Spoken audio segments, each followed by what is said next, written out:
Hey, what's up guys? Trader Supremo here. Okay, so quick market update tayo, no? So, ano yung nakikita nyo brother sa market, no? So, ngayon napapansin natin meron tayong dumping na nangyayari. So, hope tayo na magkaroon ng pump, but market hindi ganun yung binibigay sa atin eh. So, binigay ko yung scenario 2. 'Di ba? Sabi natin magkakaroon tayo ng possible rejection dito sa week mid or sa monthly high. Kasi key levels to. Yun yung nakikita nyo ngayon mga kapatid, no? So, meron tayong rejection na nakita, no? So, kung tingnan mo yan sa lower time frame, brother. Okay? So, meron na tayo nakitang rejection dyan. Meron tayo ditong recent previous high. Pero, pag tingnan mo yan sa daily, monthly high kasi yan, brother, which is resistance. No? So, nagkakaroon na tayong dropping dyan. Okay, di ba sabi ko, yung unang scenario bro is, para maging bullish tayo, kailangan unahin nyo muna tong low, and then possible hanggang week mid. Hindi bro kasi ganun yung ginawa eh. So, ang ginawa brother is inuna niya brother yung taas o yung mid area bago siya mag-drop, no? So, possible kunin na tong low magkaroon ng continuation pababa. Pwedeng ganun, no? So, ngayon, hindi naman yung trade natin which is yung altcoins. Ngayon, nag-expect ako ng hindi gaanong magdadump yung altcoins because of dominance. Pero wala din bro nangyari, no? So, medyo weird para sa akin yung nangyayari kasi so, in-expect ko, magkakaroon tayo, brother, ng continuation eh. Dahil siguro walang volume. Nasa bakasyon pa rin yung mga traders. So, possible. So, hindi natin alam, pero ganun yung nangyayari, no? So, ang nangyayari ngayon ay hindi ko makita, brother, yung yung bounce na dapat nagka-bounce na eh. Kasi nagkaroon tayo ng break, tapos siguro test na tong trend line. Supposedly, dapat nagdadump na to eh. Para yung altcoins makahinga eh. Kaso ngayon, ang ginagawa brother ng market is hinihitak niya na naman yung altcoins. So, several altcoins na maganda yung structure, nagiging bearish na naman, ano? So, ngayon, walang problema. Walang problema, brother. Kasi, alam mo naman kung paano yung short. Tinuturo ko rin naman kung paano mo yan i-hedge, no? So, either i-hedge mo or i-try mo, habang naka-hedge, i-scale out mo yung onti-onti yung longs mo para maka-add ka sa mas mababang presyo para mas maganda yung upside potential ng trade mo, brother, no? So, okay. Bigyan ko kayo ng konting example tapos kayo na bahala sa susunod, no? So, XRP. So, pag tingnan mo dito, brother, si XRP, okay, still trading above monthly high. Okay? Okay, still trading above monthly high pero medyo tayo dito, no? So, ito yung natin. Okay. Ito yung weekly trade natin, weekly candle natin which is bearish. Ngayon nagkaroon tayo, brother, ng bounce. Okay, pero nakita niyo na bumalik ulit sa weekly open. So, possible magkaroon tayo ng sweep nitong low, no? Possible na ganyan. Okay, so possible shorting ako diyan kung entryhan ko yan. Ngayon, tingnan natin. Oo, no? Kasi nakita nyo, nagkaroon na tayo ng sa Monday high. Rejection sa weekly mid. Ang linis, di ba? Sobrang linis niya. For shorting. Sobrang linis niya sa supreme range for shorting, no? Nakita nyo kung gano'n siya kalinis sa supreme range, brother. Tapos, dito pa sa Monday. Sobrang linis, brother, sa supreme range, no? So, ngayon, in profit ka na kung nasundan mo to sa supreme range, do. Okay, Solana, meron akong short ngayon kay Solana, brother, no? Ngayon, yung short ko na yan is to hedge lang naman. Ngayon, mag-add ako ulit dito sa sweep ng low. Etong sweep ng low, mag-add ako ng long. Pero nag-scale out ako kanina ng 25% ng trade ko para ilagay dito sa short. No? Yung short na yan, kapag nag-hit na siya dito, okay, ilolong ko siya ulit at nag-reclaim. Ilolong ko siya ulit, no? So, ganun lang. Nag-short ako dito, nakita ko rejection, nakita ko sa trend line, nagkaroon ng break. So, okay lang ko short, no? Okay, ngayon, kakat ko yung short ko pag nag-reclaim sa Monday high, tapos nag-break ng ganyan. Okay? So, add ulit ako ng long. Ganun lang, brother, no? Ngayon, malilimit nun yung profit mo. Diliit yung profit mo dun kasi minamanage mo, brother, yung trade eh. Kasi, halimbawa, ganito idea. Di ba? Pumasok ka dito. Pumasok ka sa gitna, kailangan mo talaga i-manage, bro eh. Tapos ako kasi, brother, nakapasok ako dito sa low eh. Dito sa area eh. 'Di ba meron ako entry dito sa area na to? So underwater ako ngayon dito. Ngayon meron ako entry dito, kaya yung average ko andito sa gitna eh. Ngayon, para iwas sunog o pamatay sunog, kailangan ko, brother, mag-hedge dito. So naka-hedge ako ng short ngayon. Okay? So profit yung short ko ngayon, pero maliit lang. Bakit? Kasi 25% lang ng total size ko sa long eh. Now, mag-a-add ako ulit, brother, dito. Okay? So, sabi ko nga, nag-close ako ng 25% to add here, additional 25%. So, for example, 10,000 yung position size mo. Again, yung 10,000 is maliit po yun. Hindi po malaki yung 10,000 position size. Included na po doon yung leverage. So, for example, $50 margin or $100 margin, tas 100x to 100x lang yan, no? Okay? So, maliit lang yan, brother, no? Okay?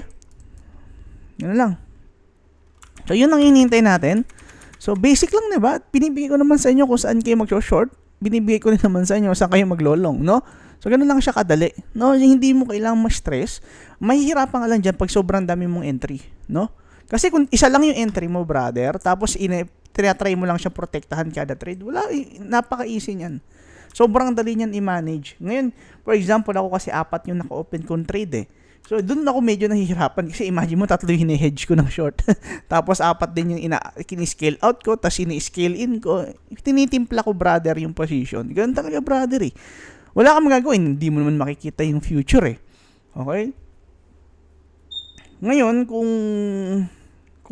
mapasensya ka, well, pwede mo naman gawin yun. Okay?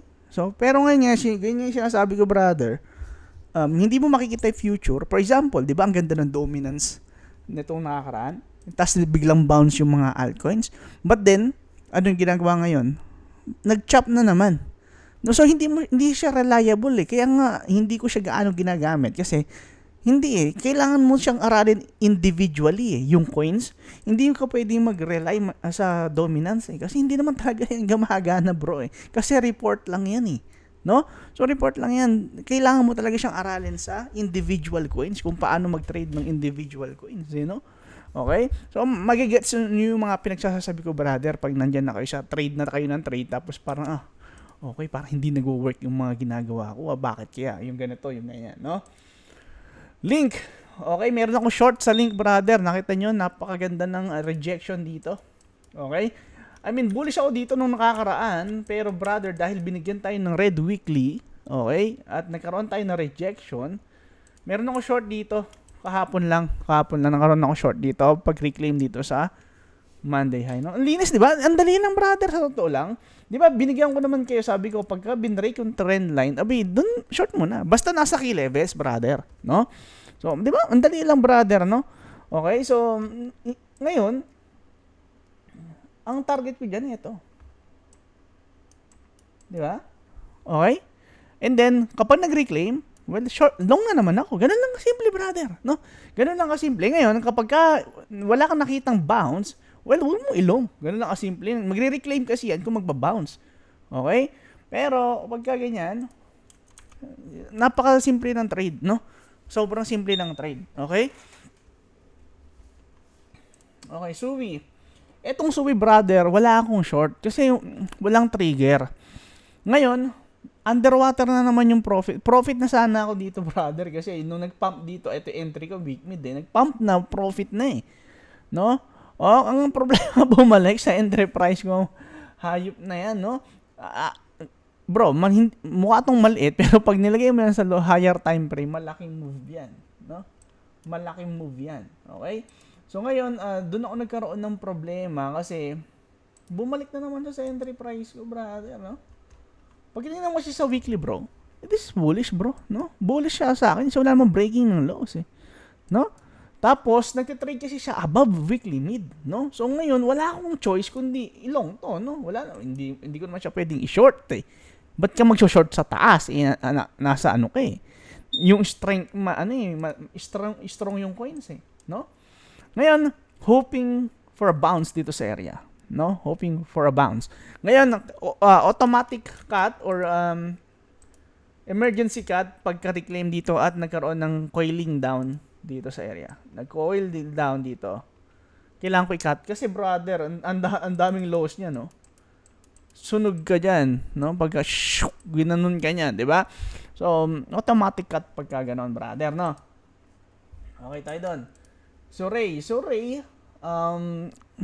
open yung long ko dito, pero wala din akong short. Bakit? Kasi wala naman ako, brother, sa shorting area, eh. Nasa support ka, short mo, di ba? So no point na i-short tong coin. So hinihintay ko lang is magkaroon tayo ng at least hold dito sa area Okay? Then mag-a-add ako ng position dito kay Ray. Okay? For long position. Pero pag hindi binigay sa akin, for example, meron tayong ganyan at nag-reclaim, nag-chop dito pababa, kailangan ko, brother, mag-close muna ng trade sa long. Kasi baka ganyan yung gawin. Okay? Ganun lang kasimple. Di ba? Ang linaw lang naman. Wala naman ikaw ibang kailangan gawin. Kasi wala naman, hindi mo naman malalaman, brother, yung mangyayari susunod eh. Ang kailangan mo lang, paano mo siya i-manage. Okay? Yun lang naman yung mahalaga eh. Ngayon, kapag ka kasi for example, yung idea mo tama, well, hindi ka mo kailangan mag-hedge. Ibig sabihin, full profit ka kaagad. Well, there are times kasi, brother, na hindi aayon sa may idea mo yung market. So, pag hindi umayon sa'yo yung market, brother, no problem. I-hedge mo lang, i-manage mo lang yung trade. Ganun lang siya kasimple, bro. No? I-manage mo lang. Okay? Kapag ka hindi umayon sa idea mo, i-hedge mo lang. Kasi may area yan sa hedge. Tinuturo ko rin kung paano mo siya lalagyan ng hedge short. No? Kaya nga, bro, ito yung medyo nagre-refrain na ako kakapost. Nagpo-post ulit kasi ako, no? Which bigla na naman ako napaisip. Ang hirap kasi pag pinost mo yung chart. Tapos, hindi marunong mag-manage yung naka-receive ng chart, eh. Ang mangyayari niyan, magagamit siya against you, eh. Well, tinuturo ko naman kung saan mo dapat gawin, o saan mo dapat i-hedge, o saan mo dapat i-close, di ba? Ang problema, bro, kapag pinost mo na, syempre, hindi mo piniburahin, i-edit, di ba? So, ang hirap, brother, ng ganun, no? Kaya mahirap din talaga mag-post ng mga calls sa totoo lang, no? Pero ganun naman din, syempre, kailangan natin ibigay kung ano yung kailangan natin ibigay sa tao, no? So, may idea talaga. Idea lang naman yun, brother, no? Kailangan mo din kasi, bro, matutunan kung paano mo siya i-manage talaga, bro, no? Kaya nga tinuturo ko sa inyo kung paano mag-manage. Imagine mo, yun na yung tinuturo ko sa inyo, hindi na TA. Kung paano na mag-manage. No, so ilalagay ko 'yan sa susunod na tutorial na ginagawa kasi tinatry kong ayusin yung tutorial. Gagawin kong lilinisin kong lalo, no? Kumbaga i-improve ko para yun na yung makukuha ng iba, yung mga susunod, no? Yung in-improve na supreme range, no? Okay? So yun, yung nakikita. Tapos ilalagay ko na siguro doon yung mga hedging. Tapos ilalagay ko rin doon kung anong timing, anong kailangan mo makita para ma-confirm. Siguro yun na, kasi yung last time is more on intra-week, which is yun naman yung core ng Supremo Range. Mas maganda kung yun yung alam mo. Pero ngayon, mas lilinisin natin, no? So, okay, so, gagawin ko yan, no? Pero hindi yun free, brother, no? Yun yung Supremo Range, no? So, siguro, 2 weeks, matatapos ko yung Kasi, bro, hindi ganun kadali, bro, gumawa ng, ng tutorial ng sistema mo. Kasi, kailangan mong gumawa ng lesson plan eh. Kasi hindi naman akala kasi ng iba, i-video mo lang okay. Kasi ang dami ko napasukan na ganun. Hindi structured. Hindi sunod-sunod yung walang tamang paraan ng sunod-sunod. Kasi kailangan halimbawa, mauna mo na to para kapag punta mo sa lesson ng halimbawa Monday range, hindi ka mahirapan. No, kailangan meron siyang kung ano yung dapat mauna, ano yung susunod, ganyan. Hindi siya ganun kadali, bro, no? Okay? Ayan, no? So, ngayon, kapag ka nagkaroon ako ng coiling down sa previous week mid, kailangan ko, brother, mag-short. Tapos, i-close ko muna yung long para makapag-add ako dito ng long. Makapag-open ako ng long dito kapag ka ganun yung ginawa, no? O kaya dito na sa monthly low. Kasi, bro, sa totoo lang, ayoko tong i-close yung ray eh. Kasi, ang ganda niya talaga. Kasi, ang ganda ng coins. Ang ganda rin ng structure niya. Ang problema, bro, si Bitcoin, pilit na binabagsak yung market eh. Ang hope na lang natin, brother, is yung dominance nga. Well, hindi rin eh. So, hindi pa rin. Ngayon, open pa rin yung mga positions ko, pero kailangan ko lang i-manage kasi hindi umaayon sa market, sa idea ko. Ganun lang, bro eh. Okay, dalawa lang yung kailangan mong gawin. Okay, sundin yung Supremo Range. Kapag hindi ginawa ng market yung gusto mo sa Supremo Range, manage your trade. Kasi sobrang simple lang naman yun eh. Ang basis mo lang naman is previous week. Pag basis mo yung previous week, meron ka ng entry point agad. So, yung entry point mo na yun, dun ka magpe-place ng trade. Ngayon, meron niyang tinatawag na timing o yung formation ng trade sa intraday. So, meron tayong range, tapos yung formation, then yung Tuesday, and then possible gawin ng Wednesday. So, ngayon, what if hindi gawin ng market yung exact pattern na binigay ko sa inyo. Kailangan nyo lang i-manage. For example, kailangan mag-bounce sa weekly mid. Hindi nag-bounce sa weekly mid. Nagkaroon ng break below previous week mid. Then, head short. Paano mo yun gagawin? Lagay ka ng trend line. Diba? Sobrang simple lang, bro. Na wag mong pahirapin, bro, yung buhay mo. Sobrang simple lang, no? Ngayon, ang mahirap sa akin, bro, yung kalagayan ko kasi nagko-call ako, brother, eh.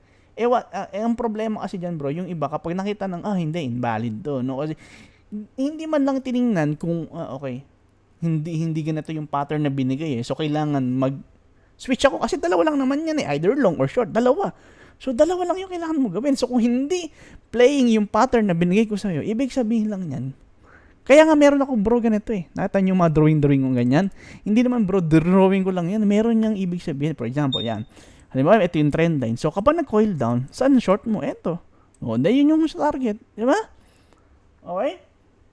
Simple lang, bro, no? Diba? Sobrang simple lang. Huwag mo kasi stressin yung sarili mo. Ngayon, brother, eto nga lang. Kapag hedge, limited yung profit.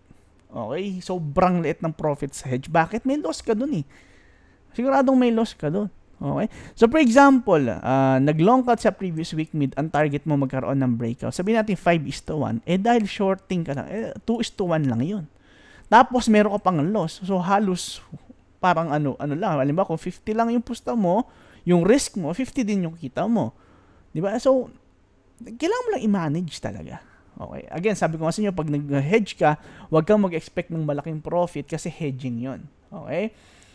Minamanage mo yung trade. Kumbaga, yung mali mong idea, tinatry mong i-cover. No?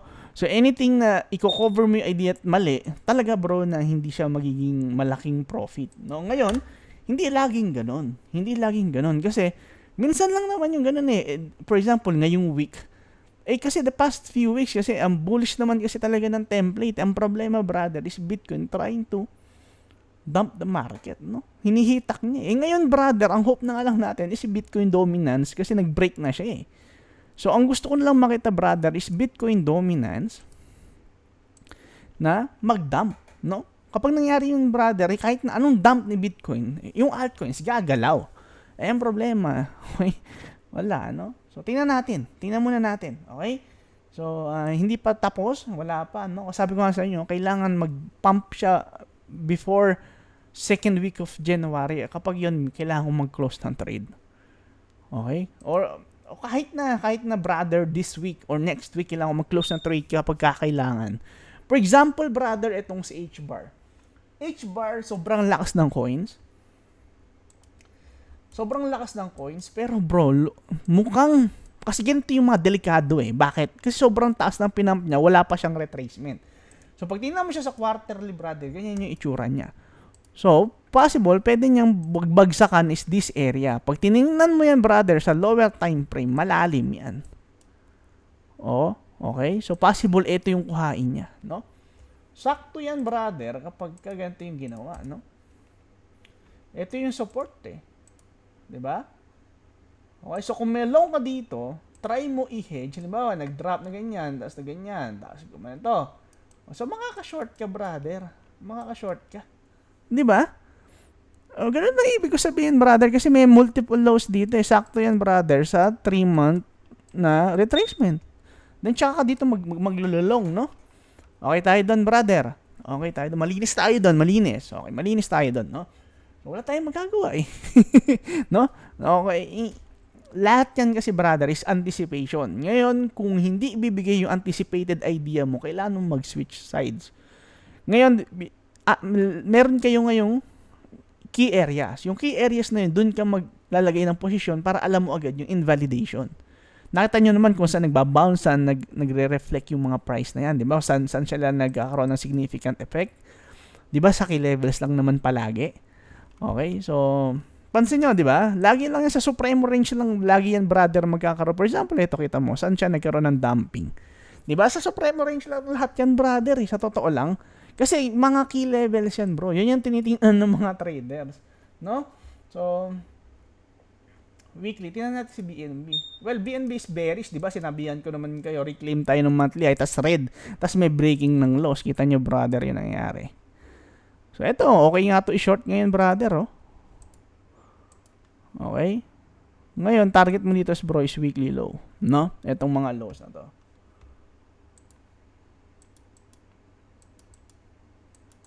Okay? Okay tayo doon? Okay, no? So, okay. 1 second mga kapatid, no?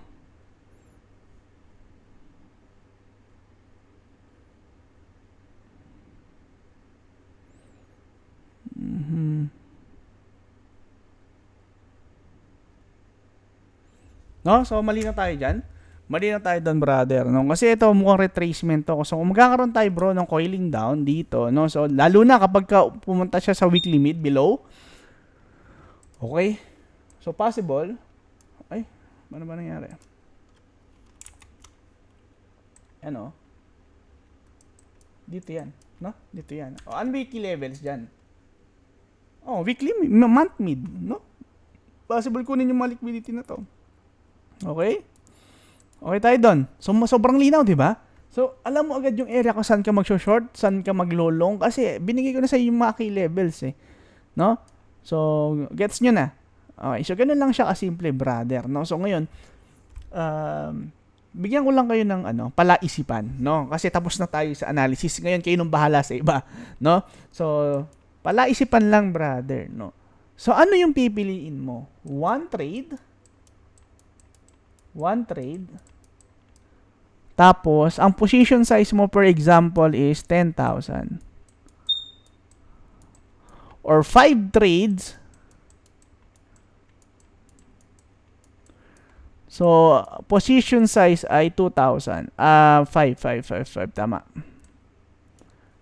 2,000. 2K each. So, anong pipiliin mo, brother? Etong isang trade lang, pero ang size 10,000? O etong 5 trades, tapos tig 2,000?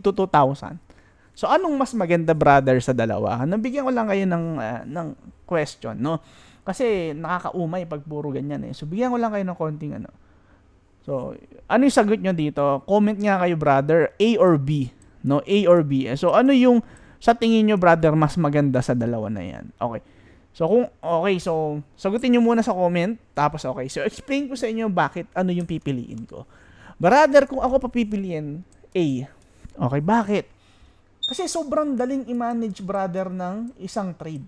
Sa totoo lang, sobrang daling i-manage ng isang trade, no? Sobrang daling i-manage ng isang trade. Okay? Ngayon, meron lang time, for example, influencer ka. O kaya, for example, ako, nag-i-influence ako ng tao kung paano mag-trade nung gamit kong sistema. So, kailangan ko i-expose yung sarili ko, eh. So, kailangan kong i-show kung paano siya gumagana at gumagana siya sa karamihan. Kaya ganito minsan yung ginagawa ko. Ngayon, kung ako, focus lang ako sa pera ko, brother, this is the easiest way. Huwag mo nang ganituhin. Huwag mo nang hati-hatiin. Ngayon, brother, eto, honestly, minsan, dumadami yung entry ko just to prove na yung supremo range is working sa lahat ng altcoins. So, gets mo ba? So, kailangan kong gawin yun, brother, kasi kailangan ko expose yung sarili ko, eh. Kasi nga, meron akong sistema. Kailangan kong okay, this is working. Okay, so instead na itago ko yung sarili ko, tinatry ko nga i-expose para malaman din ng iba, may ganun pala. Kasi, brother, nung nag-aaral ako, wala akong makitang ganito, eh. Wala akong makitang ganito. So, ngayon, okay, walang ganito. So, ako ngayon yung lumalabas na, okay, eto, pinapakita ko sa inyo yung reality. Okay? So, ngayon, eto, kung ganito yung nakikita nyo sa akin, ang dami kong trades, because, minsan, hinahati ko sa 5, hinahati ko sa 3, sa 4. Bakit? Kasi kailangan ko i-expose, i-prove na yung supreme range working sa lahat ng altcoins at pare-parehas lang yung ginagawa nila. Pare-parehas lang yung ginagawa nila.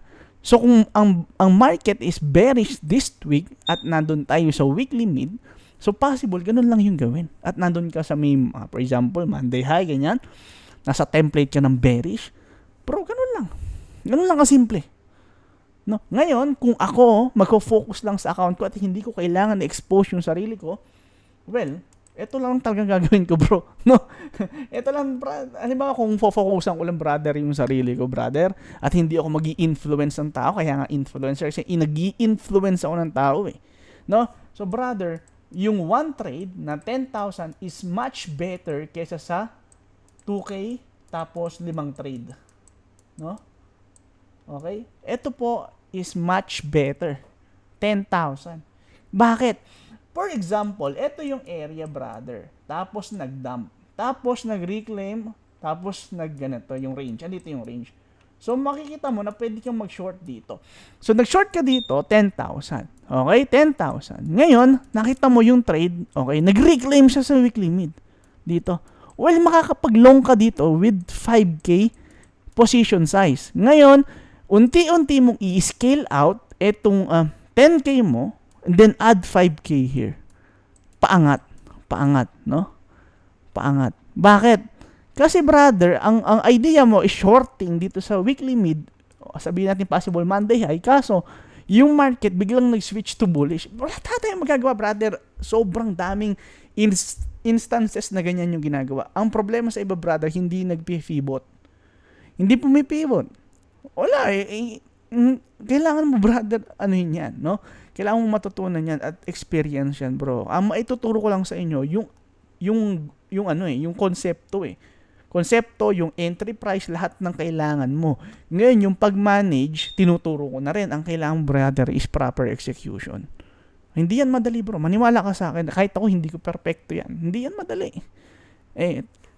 Hindi talaga, bro, no? Ngayon, imagine bro, kung tig 2K yan, paano mo, tas 1K mo short yung hedge niyan, ang hirap niyan bro, no? Tas 2K, add ka, tas minus ka ng tig 2K, sobrang hirap i-manage niyan bro. Tapos, ending, isa lang din yung profit niyan, parehas lang. So, ito bro, ito talaga, easiest way, no? So, yan yung pinakamaganda bro gawin. Isang trade lang, tapos i-hedge mo na lang kung just in case magkamali ka. Doon, tapos turbo mo kapag ka working na yung trade. Kasi, for example, nagtitrade ka ng reversal. For example, kasi sa range ganyan. Halimbawa, nagtitrade ka ng reversal. Yan. And there are times, nakakala mo reversal na, ngayon, retracement lang pala. Para ikuhain ulit yung low. Okay? So ngayon, kapag ka nakakita ng rejections dito, makakakita ka bro ng rejections, imposibleng hindi. No, may sign yan agad. So makakapag-short ka dito, ma-out mo yung long mo dito, then pivot ka ulit to long here. No? Okay. Okay, ganun lang yung gagawin mo. Ganun lang yung gagawin mo. Kung isa lang yan, sobrang daling i-manage. Halimbawa, 5K yung position size mo. So ngayon, kapag nakita mo may rejection, short ka ng 2.5K, start scaling out itong 5K habang nako-confirm mo yung scale halimbawa nagko-coil down na dito, nagkaroon ng breakout, nag-coil down. So start na halimbawa nag-close na ng red daily candle. So mag-scale out ka na, try mo tumanggal dito ng half, so magiging 2.5 yan. Tapos add ka na ulit dito ng 2.5. So mas malaki na yung short mo kaysa sa long mo. Pero hindi malaki profit yan kasi brother, may open kang long position. No? So ngayon, kapag ka na-confirm mo na nagbe-breakout na, closed everything here. Tapos, add mo yung 2.5K. So, magiging 7.5K to. Makakompensate niya, brother, tong loss mo dito. Okay? Okay, ganun, no? So, ganun lang siya kasimple, brother. Ngayon, kung isa lang yan, sobrang daling i-manage. Ang problema kasi, bro, sa nakikita ko, sobrang daming umentry ng mga natutunan mag-supreme range. Kasi pare-parehas nga lang eh. Halimbawa, nakita mo, may previous week low. Ang dami ko nakikita, bro, estudyante ng supreme range. Puta, 6 yung trade. Kasi nga, bro, lahat sabay-sabay nasa previous week low. Siyempre, yun nga, no? Yung iba kasi, ganun yung ginagawa. Kasi, ganun din yung ginagawa ko. Kasi nga, kailangan ko i-expose yung sarili ko nga para malaman ng iba na working to sa lahat ng altcoins. Hindi dahil gusto kong palakihin yung account ko. Ngayon, kung gusto ko lang palakihin yung account ko, one is enough. One is enough, brother. Mas madaling i-manage. Ngayon, kapag risk-free na, zero risk na, stop loss mo na, sa entry price mo na, add additional trade. Kuha ka, tingin ka sa iba. Hanggang sa dumami yung position mo na lahat risk-free. Okay? Okay tayo doon? So, ganun yung mangyayari, bro. No? Ngayon, yung nakikita nyo ngayon kasi brother na uma-against sa atin sa bias natin brother yung market is no problem yan. No problem yan. Ngayon, mahihirapan ka lang mag-manage. Pero, pagdating brother ng season kung saan puro tama na tayo. No? Kasi brother, sa totoo lang reversal ngayon yung ginagawa natin eh. Kasi pababa eh. Tapos, hinihintay natin eh. Kinukuha natin yung reversal point eh. Ngayon, kapag nag-start na brother ng ano yan, ng trending up yan, brother, sobrang dali na. Mahirap nang magkamali ka dyan. Hindi mo na kailangan i-manage yan. Okay? Okay tayo doon? Okay tayo, brother. No? So, yun lang. Okay, so yun lang. So, sana meron na naman ikaw nakuha ngayong araw. No? Sana meron. Kahit medyo magulo yung turo ko na yun. Siguro, sa may tutorial ko na to aayusin, brother. No? So, dun ko na siya aayusin. Okay? Doon mo na lang siya aralin ng mas maayos. Turo ko sa inyo kung ano yung pinakamalinis na kailangan nyong gawin. Okay? Ang tinuro ko lang dito, pahapyaw, na mas maganda kung isa lang instead na marami. Huwag nyo akong gayahin kasi tinatry ko i-expose yung supremo range na ito yung nagwo-work na sistema. Kasi ito yung nagme-make sense. No? Huwag nyo munang gayahin yung ginagawa ko ng maraming trade kasi tinatry ko i-expose yung sarili ko na okay, supremo range working in all altcoins, no? So yun lang muna kapatid, no? So honest tayo, transparent, ganun yung gagawin natin again. Okay? So yun lang mga kapatid, maraming salamat sa pakikinig, like, comment, subscribe and share. At sa mga wala pang exchange, please use my link. Okay? So sabi ko nga kung na-try nyo gamitin yung link ng mga nagpapamigay ng iPhone, well, siguro naman yung nagpapamigay ng knowledge mas nakakatulong sa inyo, no? So, yun lang mga kapatid, maraming salamat. God bless.